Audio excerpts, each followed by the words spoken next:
ఎందులో ఉండొద్దని చెప్పాడు దేవుడు? భయపడుట వలన మనుషులకు ఏమొచ్చును? ఉరి. ఉరి. భయపడితే తప్పేందన్న అంటారు కొంతమంది. భయపడితే పోతావని చెప్తున్నాడు దేవుడు. మరి ఏం చేయాలా? నన్ను బట్టి ధైర్యం తెచ్చుకో. నువ్వు భయపడితే నాకు భయపడాల్సిందే, కానీ ఇక దేనికి ఎవడికి ఏ కారణాన్ని బట్టి కూడా నువ్వు భయపడాల్సిన అవసరం లేదు. నేను నీకు తోడుగా ఉన్నాను అంటున్నాడు. ఎవరు నీకు తోడుగా ఉన్నారు? తుఫాన్లు ఎన్ని ఎదురైనా, పెనుగాలు ఎన్ని ఈడ్చి కొట్టినా ఆయన నీ దోణిలో ఉన్నంత వరకు నీ దోణె మునకకు గురి కాదు. ఆయన అంటాడు, ఎందుకు భయపడుతున్నావు? నా దగ్గరికి వచ్చి కూడా ఇంకా నువ్వు భయంలోనే, కలవరంలోనే ఉన్నావా? నీకు ఇంకా నమ్మకం కుదరలేదా? నీకు ఇంకా విశ్వాసం రాలేదా? పిచ్చి మొహమా, వదిలేయి. నేనున్నాగా, నన్ను బట్టి నువ్వు ధైర్యం తెచ్చుకో.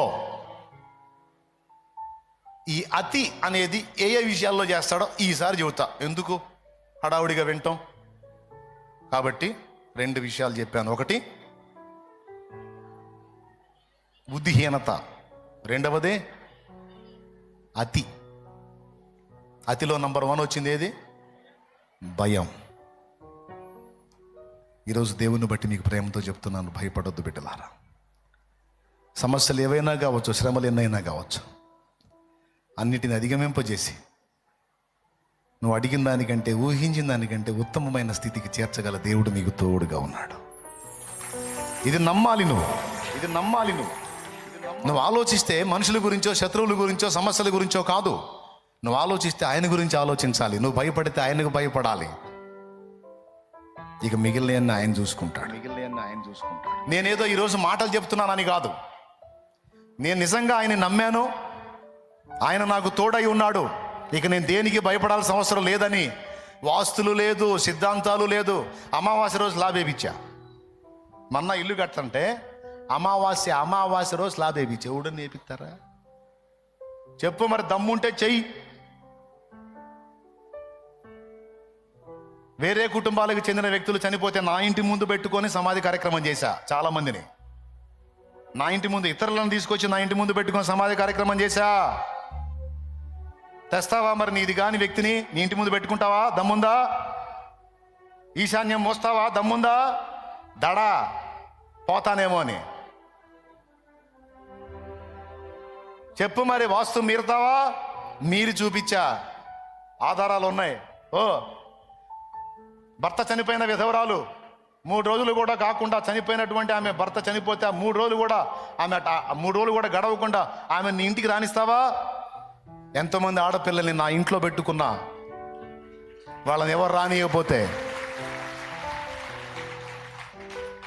దేవునికి స్తోత్రం కలుగునుగాక. మరి ఏది వేడికాళ్ళమ్మా, రాకూడదమ్మా. సొంత కుటుంబ సభ్యులు పుట్టింటోళ్లే రానివరే. దేవుని కృపను బట్టి నా ఇంట్లో పెట్టుకున్నా, నా ఆడపిల్లలో ఒక ఆడపిల్ల తల్లి ఉండని. ఏం కాలేదే. దాదాపు 18 సంవత్సరాలుగా ఈ పని చేస్తా ఉన్నా. నా తండ్రి నన్ను ఆశీర్వదించాడు, కానీ శాపానికి అప్పచెప్పలేదే. చెప్పు, ఎయ్యి నీ సిద్ధాంతాలు. విధవరాలు ఎదురొస్తే మా అమ్మ వెనక్కి పిలిచిది నన్ను, బాయ్ రారా అంటది.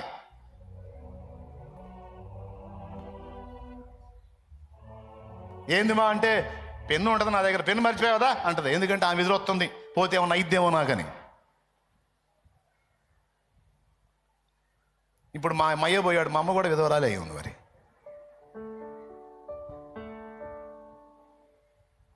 చెబుతున్నా, తర్వాత తెలుసుకొని మారిందిలేండి. అంటే సిద్ధాంతాలు అలాగ ఫాలో అయ్యి, ఆచారాలు ఫాలో అయ్యి ఏం జరిగిద్దో విధవరాలు మనిషి కాదా? ఇంకొక విచిత్రమైన మాట చెప్పనా? భర్త బతికున్న స్త్రీ పక్కన భర్త ఉంటాడు, భర్తను కోల్పోయిన విధవరాలి పక్కన దేవుడు ఉంటాడు. ఏది దీవెనకరమైందో, ఏది ఆశీర్వాదకరమైందో దాన్ని శాపంలాగా మనకు చూపించారు దిక్కుమాలిన శాస్త్రాలు కల్పించి. విధవరాల్ని చేర్చుకోవటం ఆశీర్వాదకరం, విధవరాలకి అంత సాయం చేయటం ఆశీర్వాదకరం, విధవరాల్ని ఆదరించడం ఆశీర్వాదకరం, విధవరాల్ని శాపగ్రస్తురాల్లాగా ఎంచటం శాపం. పాపం పొలం పనికి వెళ్తా ఉంది హడావుడిగా ఒక విధవరాలు, పాపం భర్త చనిపోయిన ఆమె, దేవుని బిడ్డ. ఆటో పొలం పనికి వెళ్తున్నారు, పొలం పనికి వెళ్తున్న ఆటోలోంచి దిగింది ఒక ఆమె. దిగి డైరెక్ట్గా ముఖం మీద అంది. దరిద్రం ముఖం వేసుకొని శుభమా అంట పొలానికి పోతుంటే మాకు ఎదురుగా రాకపోతే కథ తొలగొచ్చుగా, ఏడాడి మందంతా ఎందుకు పడతారో ఏమో అనుకుంటా ఎక్కింది. ఆ మాటని చివుక్కు మంది ఈ విధవరాలి హృదయం, అబ్బా అని. మరి ఏం చేయాలా? నీ కోసం ఇంకొకళ్ళ కోసం తొలుగుతా పోతే మరి ఆమె పొలం పని చేసుకోవద్దా? ఆమె కడుపు నింపుకోవద్దా? కానీ చూటిపోటి మాటలతో ఆ బిడ్డను గాయపరిచింది, ముఖం మీదనే అనేసింది. ఏమల్లా ఆ దీనరాలు పాపం, దిక్కులేని స్థితి కదా పాపం, తనే కష్టం చేసుకోవాలి, భర్త లేడు, మరి ఏడ్చుకుంటూ వెళ్ళిపోయి. ఈ మాట పలికిన మనిషి సాయంత్రం ఇంటికి వచ్చేసరికి ఇంటికి వచ్చి ఇంట్లోకి వెళ్ళింది. వాష్రూమ్కి వెళ్ళాడు భర్త, పోయినోడు పోయిన దగ్గర అవుట్. అదే రోజు 24 గంటలు గడవక ముందే అదే రోజు సాయంత్రానికి వైధవ్యం ప్రాప్తించింది ఆమెకి, విధవరాలైంది. జాగ్రత్తగా ఉండాలి మనం. దిక్కుమాలిన శాస్త్రాలు, ఆస్తులు, అది ఇది అని పెట్టుకొని, ఆచారాలు పెట్టుకొని పనికిమాలిన వాటన్నిటికీ భయపడొద్దు. ఒక దేవునికే భయపడాలి. దేవుడు నీకు తోడుగా ఉంటే ఏవి, ఎక్కడ, ఏది, ఎవడు ఏ ప్రయోగం చేసినా, ఏ వాస్తు తేడా ఉన్నా, ఏది ఉన్నా నీకేమి కాదు. నువ్వు బాగుంటావు, వర్ధిల్లుతావు. ఎంతమందికి అర్థమైంది? అతి చేయొద్దు, కలవరంలో బతకొద్దు. దేవుని యందు విశ్వాసం ఉంచారు గనక ధైర్యంగా ముందుకు కొనసాగండి. నా తండ్రి సెలవు లేకుండా నిన్ను ఏది ముట్టదు. ఎంతమందికి విశ్వాసం ఉంది? రైట్, తలలో వంచండి, ప్రార్థన చేద్దాం. ప్రేమ కలిగిన మా మహాపరిశుద్ధ తండ్రి, నీకు వందనాలు. ఈ శుభవేళ మమ్మల్ని సమకూర్చి మరికొన్ని విషయాల ద్వారా ఈరోజు మమ్మల్ని హెచ్చరించినందుకు నీకు స్తోత్రములు. నిజమే, కొన్ని పొరపాట్లు మాలో ఉన్నాయి, కొన్ని బలహీనతలు మాలో ఉన్నాయి, కొన్ని బుద్ధిహీనతలు మాలో ఉన్నాయి, కొంత పిరిగితనం మాలో ఉంది. మాకు ఇచ్చిన అధికారాన్ని గుర్తుపట్టకపోవటం మా బుద్ధిహీనత. నా ప్రభువా, మేము బుద్ధిహీనంగా తప్పులు చేయటం మా బుద్ధిహీనత. నా అతిగా భయపడటం మా బుద్ధిహీనత.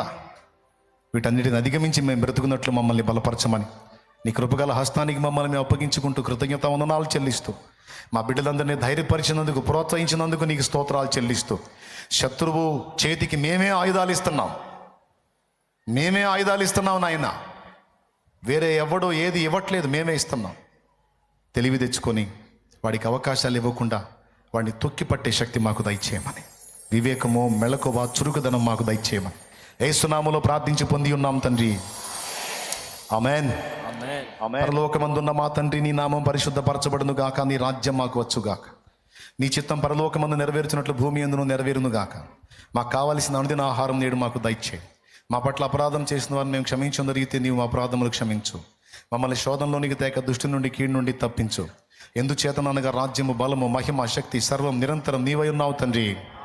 మన తండ్రి అయిన దేవుని ప్రేమ, ఆయన ప్రియ కుమారుడు, మనందరి ప్రాణ ప్రియుడైన యేసయ్య శాశ్వత నిత్య కృప, పరిశుద్ధాత్మతోడి మనోహర దివ్య సహవాసం, సమాధానం సమకూడిన మనకు సకల పరిశుద్ధులకు, సార్వత్రిక సంఘమంతటికి సదా తోడై నిత్యత్వంలో మనం చేరు పర్యంతం మనల్ని నడిపించును గాక. హల్లెలూయా, హల్లెలూయా, హల్లెలూయా, హల్లెలూయా.